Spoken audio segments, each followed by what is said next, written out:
आज की video start करने से पहले मैं आप लोगों से एक बात करना चाहती हूँ। गाइस, हमारे समाज में कितनी सारी ऐसी प्रॉब्लम्स हैं जिन्हें हम सिर्फ एक जेंडर के साथ हमेशा रिलेट कर देते हैं। अगर कभी रेप की बात उठती है तो हमें हमेशा लगता है कि रेप हुआ है तो किसी औरत का ही हुआ होगा।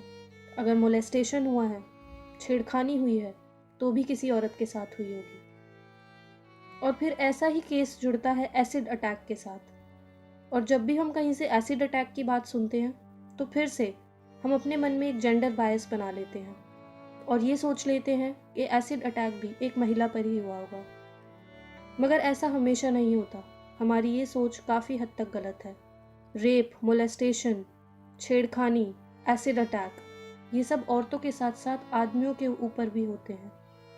मगर हमारे सामने काफ़ी ऐसे केस नहीं आ पाते, इसलिए हम हमेशा एक ही जेंडर की तरफ बायस हो जाते हैं। और आज जिस केस के बारे में मैं बात करने वाली हूँ वो भी एसिड अटैक के साथ जुड़ा हुआ है, मगर किसी औरत के साथ नहीं बल्कि एक आदमी के साथ। एक ऐसा एसिड अटैक जिसने एक आदमी की ज़िंदगी बर्बाद कर दी। और अटैक करने वाला कौन? एक औरत। सुनने में वियर्ड लग रहा है ना, मगर यही सच्चाई है। तो वीडियो में बने रहे एंड तक इस पूरे केस को जानने के लिए। आज जिस इंसान के बारे में मैं अपनी क्राइम स्टोरी में बात करने वाली हूँ उसका नाम है मार्क वैन डंगन, जिसका होम टाउन नीदरलैंड्स है। मार्क के पिता के मुताबिक मार्क एक जेंटलमैन था। वो काफ़ी भला इंसान था और जल्द ही काफ़ी सारे दोस्त भी बना लेता था। मार्क के पिता उसे अक्सर समझाया करते थे कि तुम इतनी जल्दी सब पर भरोसा मत किया कर। मार्क के पिता ने उसकी बचपन की बात बताते हुए कहा कि जब मार्क बचपन में अपने दोस्तों के साथ मार्बल्स खेलता था तो वो अक्सर जीत जाया करता था। मगर जब कोई बच्चा हार जाता था और मार्क के सामने रोने लगता था तो मार्क उसे अपने मार्बल्स दे देता था। सो इस तरीके से उसके पिता उसको डिस्क्राइब करते हैं और आप भी शायद समझ गए होंगे कि मार्क कितना सॉफ्ट हार्टेड और लविंग पर्सन था। यहाँ तक कि वैन अपनी होम कंट्री में जिस यूनिवर्सिटी में जाता था वहाँ पर भी वो काफ़ी अच्छा परफॉर्म कर रहा था, जिसके बाद वो फर्दर स्टडीज़ के लिए यूके आ गया और बाद में वो एज एन इंजीनियर काम करने लगा। फिर साल 2010 में मार्क एक औरत से मिला जिसका नाम वेलेस था। वेलेस एक फैशन स्टूडेंट थी और मार्क से 20 साल बड़ी थी। मार्क के पिता के मुताबिक वेलेस सिर्फ मार्क को इस्तेमाल कर रही थी। मार्क के पिता भी कहीं ना कहीं इस रिलेशनशिप से खुश नहीं थे, मगर मार्क तो पूरी तरीके से वेलेस के प्यार में डूबा हुआ था। इन दोनों का रिलेशनशिप काफ़ी साल तक चला, मगर साल 2015 में दोनों के बीच चीज़ें कुछ खराब होने लगी और मार्क किसी दूसरी औरत को डेट करने लगा। फिर 23 सितंबर 2015 की सुबह एक औरत बाहर रोड पर एक आदमी को भागते हुए देखती है।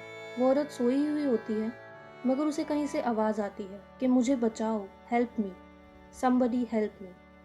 जब वो औरत बाहर निकल कर देखती है तो एक आदमी बेसुध होकर भाग रहा होता है। उसने सिर्फ अपनी अंडरवेयर पहन रखी होती है और दूर से देखने पर ऐसा लग रहा होता है कि उस आदमी ने अपने पूरे शरीर पर मिट्टी लपेट रखी है। जिस औरत ने ये सब देखा उसे देखकर लग रहा था कि शायद ये कोई प्रैंक है। फिर कुछ समय बाद उस औरत के घर की डोरबेल बजती है। कोई बार बार उसकी डोरबेल बजा रहा था और जब वो देखती है तो वो वही आदमी होता है जो सड़क पर भाग रहा था।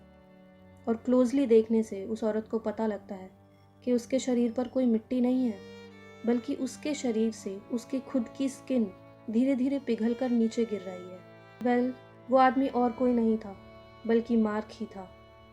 मगर मार्क के साथ ऐसा किसने किया, इसके लिए हमें थोड़ा सा पीछे जाना पड़ेगा। जैसा कि मैंने आपको बताया कि मार्क दूसरी औरतों से मिलने लगा था और मार्क और वेलेस की रिलेशनशिप पहले की तरह नहीं रही थी। मगर वेलेस ने कहीं ना कहीं ये ठान लिया था कि अगर मार्क उसका नहीं हो सकता तो फिर वो किसी का भी नहीं हो सकता। और इसी प्लान के चलते वेलेस ने सितंबर 2015 में एक लीटर की सल्फ्यूरिक एसिड की बोतल अमेज़ॉन से मंगवा ली और उसने उस पर से लेबल हटा दिया और वो काफ़ी एसिड अटैक्स के बारे में रिसर्च करने लगी। अब आप सोच ही सकते हैं ये कहानी किधर जा रही है। वेलेस पिछले काफ़ी महीनों से अपने बॉयफ्रेंड मार्क को धमकियां दे रही थी कि वो उस पर एसिड अटैक कर देगी, जिसके चलते मार्क ने पुलिस को एक बार फ़ोन भी किया था। जिसके बाद पुलिस ने वेलेस को समझाया था कि उस पर हरासमेंट एक्ट के चलते काफ़ी सारे चार्जेस लग सकते हैं, इसलिए वो ये सब हरकतें ना करे। मगर वेलस के ऊपर किसी भी बात का कोई असर नहीं हो रहा था और 22 सितंबर 2015 को वेलस ने इस काम को अंजाम भी दे दिया था। 22 सितंबर 2015 की रात को मार्क वेलस के फ्लैट पर सिर्फ एक रात रुकने के लिए गया था।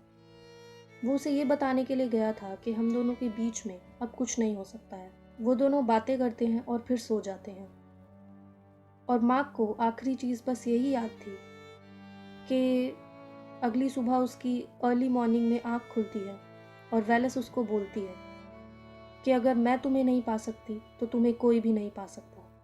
और उसके बाद वेलस मार्क पर सल्फ्यूरिक एसिड की पूरी बॉटल फेंक देती है और एसिड अटैक के बाद का सीवियर पेन आप और हम इमेजिन भी नहीं कर सकते। और यही वो पेन है जिसकी वजह से मार्क पागलों की तरह सड़क पर इधर से उधर भाग रहा था। जब मार्क को हॉस्पिटल भी ले जाया जा रहा था तो वो एम्बुलेंस में लगातार कह रहा था कि आई वॉन्ट टू डाई, मुझे मरना है। तो आप सोच ही सकते हैं वो किस पेन से जूझ रहा था। इस अटैक के बाद मार्क 4 महीने तक कोमा में था और वो हर समय आईसीयू में था। एक ट्यूब के ज़रिए मार्क को खाना दिया जा रहा था और वो सांसें एक वेंटिलेटर की मदद से ले रहा था। मार्क की लोअर लेफ्ट लेग को भी इंजरीज के चलते काट देना पड़ा था। 4 महीने बाद मार्क कोमा से वापस तो आ गया था, मगर गर्दन के निचले हिस्से से मार्क पूरी तरीके से पैरालाइज हो चुका था। वो कहीं एक होल में डूबता जा रहा था। उसके पिता से उसकी ये हालत देखी नहीं जा रही थी। जब मार्क बिल्कुल भी रिस्पॉन्ड नहीं करता था तो उसके पिता उसके कानों में चिल्लाते थे कि उनका बेटा किसी तरीके से उठ जाए, मगर कोई भी तरकीब काम नहीं आ रही थी। फिर धीरे धीरे मार्क की स्पीच भी वापस आ गई, मगर नेक के नीचे से अभी भी वो पैरालाइज्ड ही था। फिर डायग्नोस किया गया कि मार्क डिप्रेशन से भी जूझ रहा है। मार्क की मेंटल कंडीशन ठीक नहीं थी। वो हॉस्पिटल स्टाफ पर भी कभी कभी चिल्ला देता था और गुस्सा दिखाता था। और हो भी क्यों ना, एक आदमी जो खुद से खा नहीं सकता, खुद से टॉयलेट यूज़ नहीं कर सकता, अपने आप को वॉश नहीं कर सकता, उसकी मेंटल कंडीशन से आप क्या ही उम्मीद रख सकते हैं। उसने अपना एक पैर भी खो दिया था और पूरी बॉडी तो एसिड की वजह से जल गई थी और डिफॉर्म हो गई थी। सो वी कांट इमेजिन मार्क किस दर्द से गुजर रहा था। फिर नवंबर 2016 के आते आते ये पूरी तरीके से पता लग गया था कि मार्क अब हमेशा के लिए दूसरों पर डिपेंडेंट रहने वाला है।